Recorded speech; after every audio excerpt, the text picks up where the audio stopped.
Trump के Iran में बमबारी की धमकी के बाद खाड़ी युद्ध में बड़े उलटफेर होने लगे हैं। इजरायल ने हमास और हिजबुल्लाह पर भीषण हमले शुरू कर दिए हैं, जिसके जवाब में ईरान समर्थक हूती लड़ाकों ने तेल अवीव पर मिसाइलों की बौछार कर दी है।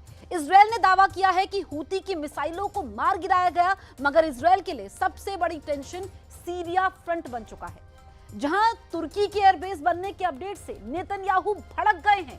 उधर तुर्की की नई चाल से प्रेसिडेंट ट्रंप बेहद गुस्से में हैं। तो क्या ईरान से पहले एर्दोआन से सुपर पावर की टक्कर होने वाली है? इस स्पेशल रिपोर्ट में देखिए ईरान के एरिया 51 पर ट्रंप का कब्जा।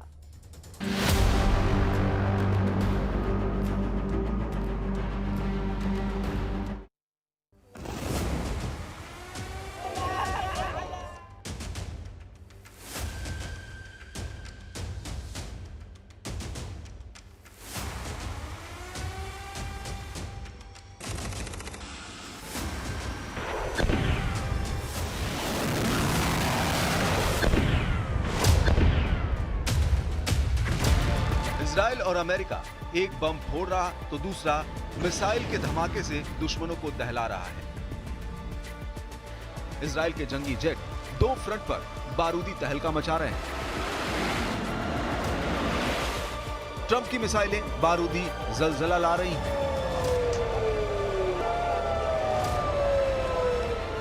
मगर अब यह लड़ाई एक तरफा नहीं रहने वाली। ईरान भी अटैक मोड में आ गया है। करारा और मुंहतोड़ हमले का प्लान रेडी है। ट्रंप ने कहा ईरान पर बमबारी होगी। सुपर पावर के जंगी जेटों ने बमबारी का ट्रेलर दिखा दिया। ट्रंप ने जैसे ही कहा ईरान तबाह होगा, ईरान समर्थक यमन जलने लगा। ट्रंप ने जैसे ही कहा खामेनेई का गुरूर तोड़ूंगा, इजराइल ने लड़ाकुओं को कुचल डाला। सुपर पावर अमेरिका जो कहता है करने में देर नहीं लगाता। अमेरिका की मिसाइलों ने भारी तबाही मचाई है। सुपर पावर के जंगी जेटों ने यमन को बारूद से पाट दिया है। US navy strike group Houthi लड़ाकों को चुन चुन कर मार रहा है। लाल टोपी वाले फाइटर ग्रुप बिलों में दुबके हैं। हूती के गुप्त ठिकानों पर अमेरिकी जंगी जेट मंडरा रहे हैं। जैसे ही कोई हरकत होती है, बम गिरता है, धमाका होता है। धमाके के बाद तेहरान तक तहलका मच जाता है। प्रेसिडेंट ट्रंप ने ऐलान किया है कि हूती लड़ाकों को तब तक बमबारी सहनी पड़ेगी जब तक उन्हें असल दर्द का एहसास नहीं हो जाता। ट्रंप ने साफ साफ कहा है कि खामेनेई के लड़ाकों को नर्क लोक पहुंचाकर ही अमेरिका अब रुकने वाला है। ट्रंप की रणनीति हूती लड़ाकों को कुचलकर ईरान को सरेंडर मोड में लाने की है, लेकिन ईरान भी बड़े पलटवार के लिए तैयार है। खामेनेई ने 3 फ्रंट वॉर का ऑर्डर रिलीज किया है। ईरान ने अमेरिका से पहले इजराइल को बड़े झटके देने का मिशन शुरू किया है, जिसके बाद से तेल अवीव में वॉर सायरन बजने लगा है। We expect Lebanon to take action to uproot terrorist organizations acting within its borders against Israel. What we saw here is a cooperation between Iran, Hamas, and Hezbollah on the soil of Lebanon in order to initiate a terrorist attack against Israelis. Yemen से दागी गई missile के बाद तेल अवीव में alert siren बजा।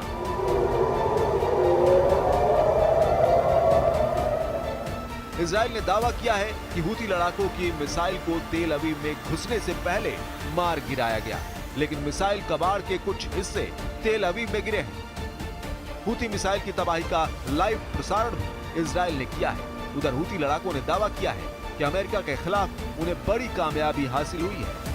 Houthi प्रवक्ता याह्या सिरी ने ऐलान किया है कि लड़ाका ग्रुप ने अमेरिकी फाइटर ड्रोन का शिकार किया है।